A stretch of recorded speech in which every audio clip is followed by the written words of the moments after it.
So I saw Supergirl Saturday and I wanted to do a review on it. I've always loved watching reviews on YouTube, whether it's for movies, comic books, video games. Even if I disagree with people, I always think it's just fun to talk about these things. I mean, that's literally why my channel's name is Let's Talk About Art.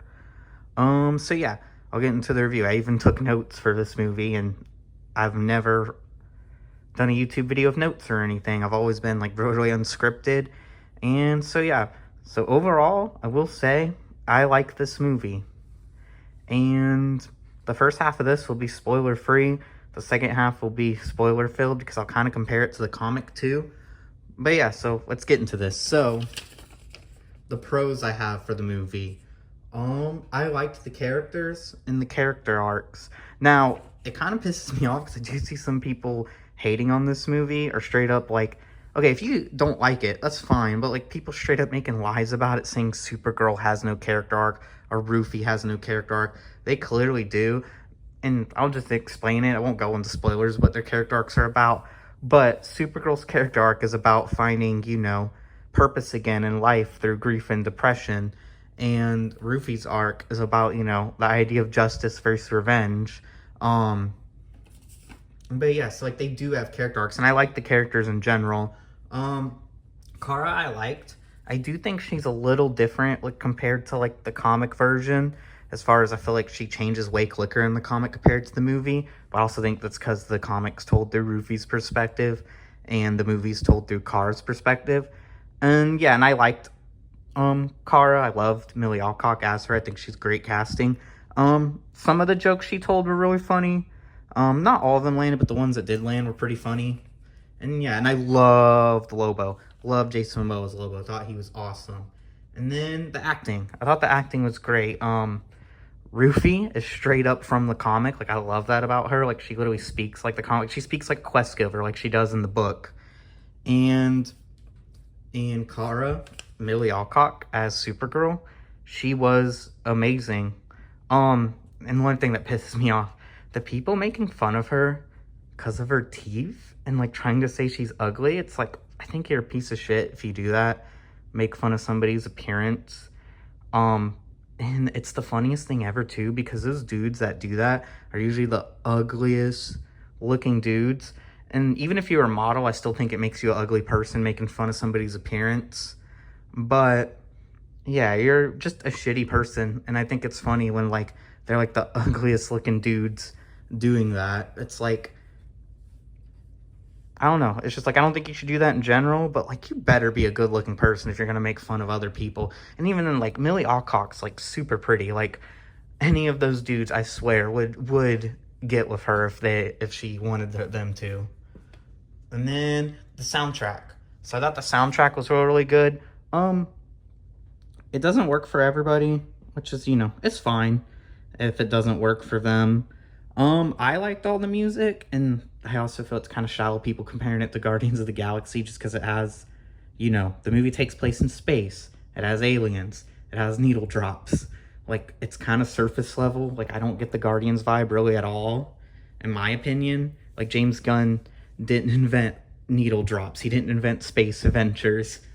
And also, I've seen Greg Gillespie's other movies. Like, I've seen I, Tonya. I've seen Cruella. I love I, Tonya. Cruella's really, really good. Like, he does that in his movies. James Gunn didn't invent those things. So, like, I don't know. It's kind of annoying seeing people say that. But whatever. The action. Now, I do have some flaws with the action. I think the action's pretty good. There's nothing really, like, super, super new or groundbreaking. But I thought it was fun. But I will say, some of the scenes they have kind of take place in the dark, and it's kind of hard to see what was going on. I hate when movies do that with action scenes, put them in the dark. It's like, I don't know if they do that to hide CGI that's not the best, or why they do that, but I've noticed some movies do that, and I'm like, I do not like that. And some of the emotional stuff, like, really hit me. Like, all the stuff with Crypto and Supergirl, and Crypto's, like, okay, so this is not really a spoiler because it's in the trailers, but he gets poisoned early on in the movie, and when she's like, there's no home without you, like, Millie Alcock's acting was so good in that scene. Like, I bought their bond. And yeah.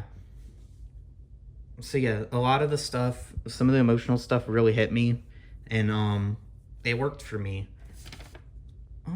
Okay, then the cons. So, the main villain.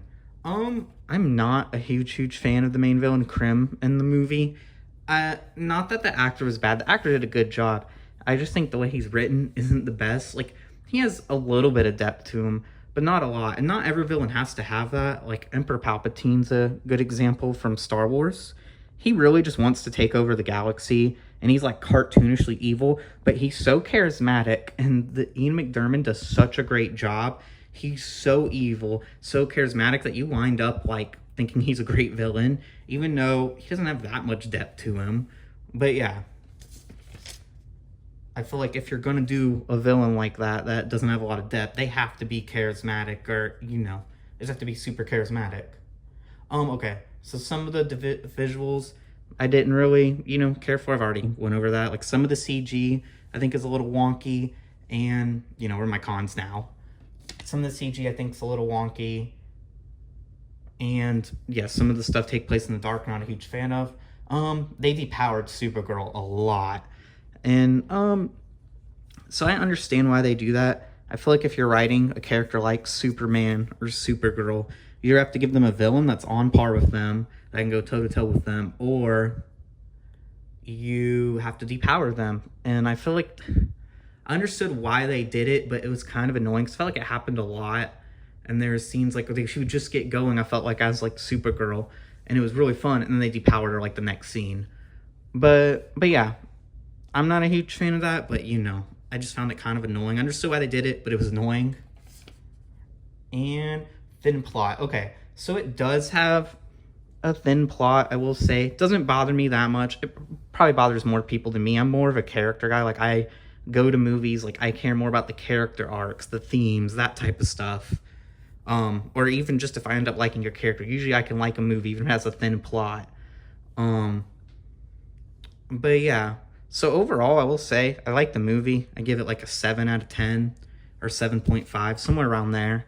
I think it's a good movie. Wouldn't say it's great or amazing or anything you must see, but I will say, go see it for yourself and make up your own mind. Like, this movie, I do think gets some, like, hate that it doesn't deserve. And if you don't like it, that's fine, but don't make up lies about it saying Kara doesn't have an arc or Rufy doesn't have an arc, or, like, some people that just make up lies about it.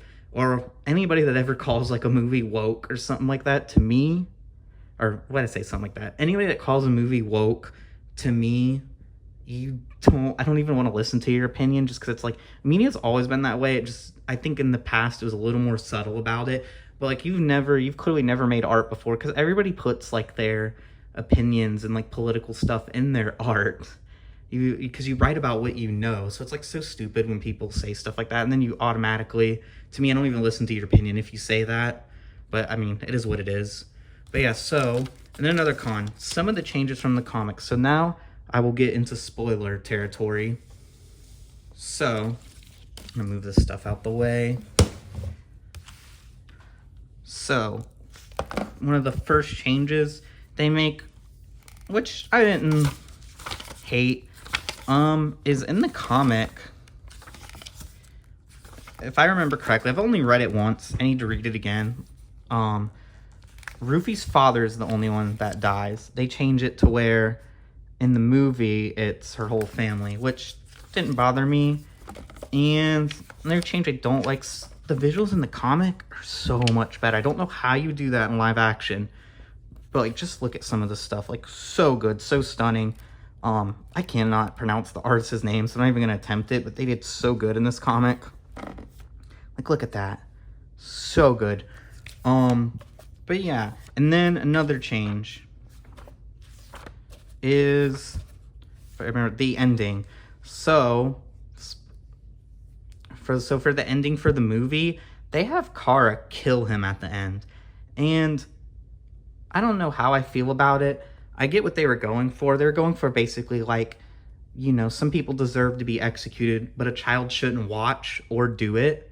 And some people call Kara a hypocrite because, she kills him at the end when she was telling Rufy not to. But it's like, I think the whole point was like basically that, like, you know, like a child shouldn't do it or have to watch, so she tells her basically to like walk away and she kills them. Um it's basically like, you know, some people deserve to be executed, but you know, basically just what I said. But I don't know how I feel about that. I don't really have an opinion regardless.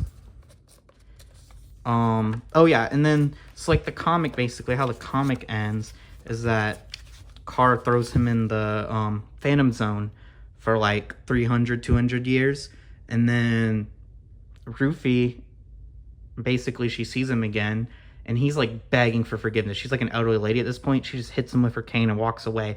And I think I like that ending a little bit better. Didn't mind what they did with the movie. But yeah, but overall, I'd give the movie like a 7.5. The comic is like almost like a 10. Or no, why did I say almost? It is a 10 out of 10. Visuals, storytelling, writing, like even the narration, it's really long by Tom King, but it adds like so much to the comic.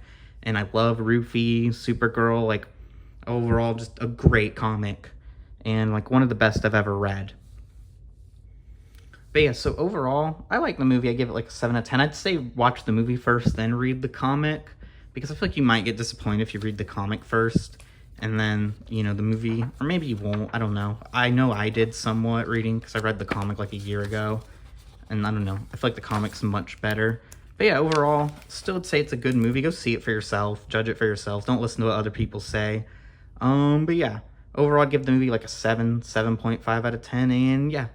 Like, comment, subscribe, tell me what you think of the movie and the comic. If you've read both, watch the movie, and peace.